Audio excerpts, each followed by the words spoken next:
안녕하세요. 대배에서 반도체 업종과 IT 산업 담당하고 있는 임주성입니다. 5월 24일 두산 테스나 리뷰 진행해 보도록 하겠습니다. 자, 여러분들이 두산 테스나 투자하시는 분들이라고 하신다면 다들 아시다시피 두산 테스나라고 했었을 때 가장 저는 떠오르는 단어가 실적이라고 좀 생각이 들었었는데 이번 24년도 1분기 실적을 발표를 했는데 다소 아쉬운 좀 부분이 좀 발생을 했었죠. 매출액이라든지 영업이익이 조금 소폭하는 그런 흐름이 꺾였기 때문에 다소 실망스러울 수도 있을 것 같긴 한데 그 속사정과 앞으로의 전망에 대해서 한번 이야기를 말씀드려 보도록 하겠습니다. 실적이 아쉬운 이유에는 분명히 그 만한 이유가 있었던 부분이 있었을 거고 더 중요한 건 앞으로 이제 전방 산업이나 시장 분위기 어떤지 파악하는 게 가장 좀 중요한 부분이게 되겠죠. 그래야지 매출이 다시 회복해서 성장을 할 수 있는지 아니면 아직까지 계속해서 좀 침체될 수 있을 가능성이 있는지 이러한 부분들을 확인하는 게 더욱 중요하다라고 생각이 들고요. 그리고 추가적으로 주가에 영향을 미칠 만한 현재 시장에 나와 있는 이슈 상황들은 어떤 것들이 있는지 이런 부분들을 파악하는 게 가장 우리가 투자하는 데 있어서 중요한 부분이지 않을까라고 생각을 합니다. 그리고 마지막으로는 그럼에도 불구하고 주가가 계속해서 좀 지지부진한 흐름을 보이고 있는데 어떤 식으로 전략을 짜면 좋을지에 대해서도 말씀드려 볼 테니까 좋아요, 구독 한 번씩 눌러주시고 영상 시청해주시면 감사하겠습니다. 자, 먼저 실적과 관련된 내용들 하나씩 살펴보고 가도록 하겠습니다. 자, 일단은 HTS에 나와 있는 실적과 실적 예상치 한번 좀 보면서 말씀드릴 텐데 실적 자체가 사실상 작년 2분기부터 해서 조금씩 좀 꺾이는 모습을 좀 보였습니다.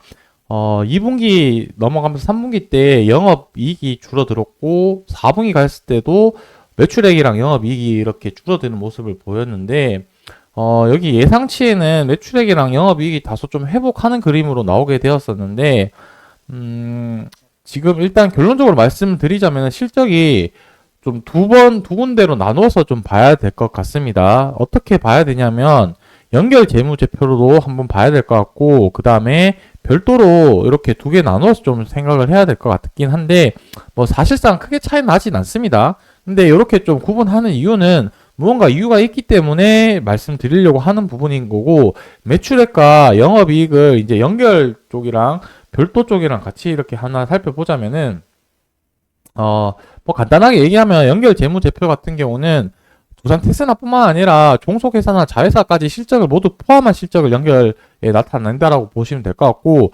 별도는 두산 테스나만 나타낸 실적이라고 보시면 될 것 같은데 매출액 같은 경우는 912억 원 정도 나왔고요. 매출 영업이익 같은 경우는 한 112억 원 정도 나오게 되었습니다. 그리고 별도로 봤을 때는 한 884억 원 정도 나오게 되었고 영업이익은 122억 원 정도 나오게 되었습니다. 자, 어쨌든 연결이랑 별도랑 봤을 때 지난 실적이랑 비교를 해 보자면은 그래도 매출액 부분은 상당히 좀 늘어난 부분이 있지만 영업이익이 줄게 된 이유라고 한 것 자체가 별로 좋지 못한 흐름이 되겠죠. 그러다 보니까 실적이 다소 좀 아쉬운 부분이 있다라고 저는 좀 해석을 했었고 자, 여기서 연결이랑 별도랑 차이가 나게 된 가장 큰 이유 중에 하나라고 하자면 엔지온이라는 이 자회사를 이제 인수기업으로 들어오게 되면서 이때 발생한 매출이라고 해야 될까요? 이 신규 편입한 엔지온의 매출이 포함되면서 연결 재무제표가 조금 더 가게 되고 그 인수 과정에서 발생한 비용들 이런 부분들이 영업이익을 별도에 비해서 줄게 된 이유라고 봐주시면 좋을 것 같습니다. 그래서 신규 인수기업에 통해서 연결 재무제표가 별도 재무제표랑 이렇게 좀 차이가 난다라고 봐주시면 좋을 것 같고 매출액도 중요하지만 결국에 영업이익이 남는 게 있어야지 이제 사업을 잘 했다라고 해석을 할 수가 있기 때문에 영업이익이 이제 별도에 비해서 10억 원 정도 줄게 된 이유를 굳이 찾자면 엔지온 인수를 하면서 발생된 문제다라고 봐주시면 좋을 것 같습니다. 자, 그리고 지난해 대비해서 영업이익이 더 늘지 못한 핵심이라고 한다면 아무래도 갤럭시 24에 들어갔던 엑시노스 관련된 AP칩 매출이 이제 1분기 때 물량이 줄어들게 되면서 그 부분이 영업이익이 폭발적으로 성장하지 못한 주된 이유라고 봐주시면 좋을 것 같습니다. 그래서 우리가 중요한 거는 이제 2분기 실적이 얼마만큼 나오는지가 좀 중요한 부분이 될 텐데, 제가 생각했을 때는 2분기 실적이 960에서 한 1000억 정도 매출액이 발생되지 않을까라고 생각이 들고, 그 이후에 영업이익 같은 경우는 한 140억에서 한 150억 정도 나올 걸로 예상이 되는데, 이렇게 2분기 때 매출액이랑 영업이익이 올라가는 분명한 이유가 있겠죠. 그 부분에 대해서 이제 주된 이유라고 한다면 수익성이 좋은 이제 차량용 거기 반도체 관련된 매출이 이제 본격적으로 발생이 되면서 거기에 따른 이제 실적 개선이 추가적으로 발생이 될 거다라는 게 저의 생각이고 이제 업계들이 추정하는 그런 전망치다라고 봐주시면 좋겠습니다. 자, 그리고 실적과 관련된 내용은 이 정도만 제가 말씀드리고 추가적인 이제 시장에 우리가 알아야 되는 이슈 사항들에 대해서 좀 말씀드리려고 했는데, 이 부분은 제가 다음번 영상에서 좀 자세하게 말씀드리고 오늘은 키워드만 말씀드리도록 하겠습니다. 정부가 반도체 경쟁을 위해서, 그러니까 이제 다른 나라랑 이런 경쟁력을 기르기 위해서 26조 원 정도 이제 지원을 해 준다는 내용이고, 결국에는 이 부분이 반도체 업황에 좋은 시그널이 될 수 있을 거라고 생각을 합니다. 그래서 이 부분과 관련된 내용들은 다음번 영상에서 조금 더 자세하게 다뤄드릴게요. 이런 식으로 어떻게 해석을 하고 어떤 식으로 투자 아이디어로 연결시킬 수 있을지 좀 말씀드리고, 실적을 제가 얘기를 한다고 조금 다소 길어졌기 때문에 좀 양해 부탁드리겠습니다. 자, 제가 앞에 좀 내용을 좀 다른 이유를 굳이 말씀을 드리자면 차트 부분을 좀 더 말씀드리려고 여기 시간을 할애하려고 했던 부분인 거고, 지금 좀 좋지 못한 흐름으로 가고 있죠. 주가가 다시 한번 좀 반등하는 모습을 보이는가 싶었는데 다시 좀 바닥을 향해 가고 있는 모습이다.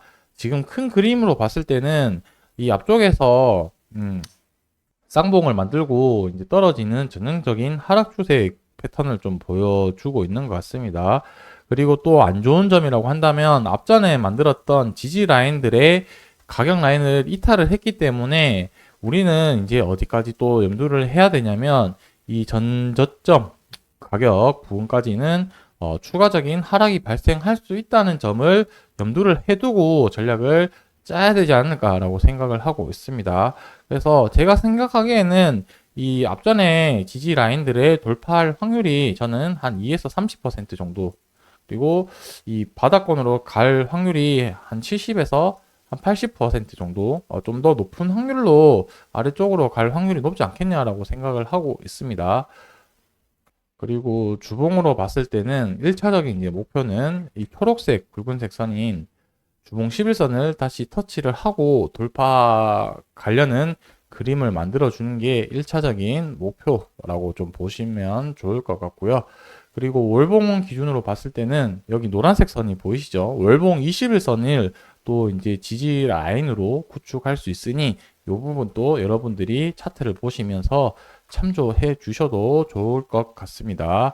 그래서 지금 일봉, 주봉, 월봉 기준으로 각각 기준을 봤는데 보셨다시피 층층이 지지 라인이 있고 층층이 저항 라인이 있기 때문에 내가 어떤 기준을 잡고 그 기준을 가지고 어떻게 대응할 건지에 대해서는 개별적으로 다 차이가 나는 부분이기 때문에 정답은 없다라는 점 생각해 주시면 좋을 것 같고, 저라는 사람이 어떤 식으로 차트를 바라보고 있는지 하나의 의견으로만 좀 이해해 주시면 좋을 것 같습니다. 오늘 영상 여기서 마무리하고 다음번 영상에서 못다한 말씀들 그리고 추가적인 내용들 계속해서 언급 드리도록 하겠습니다. 감사합니다.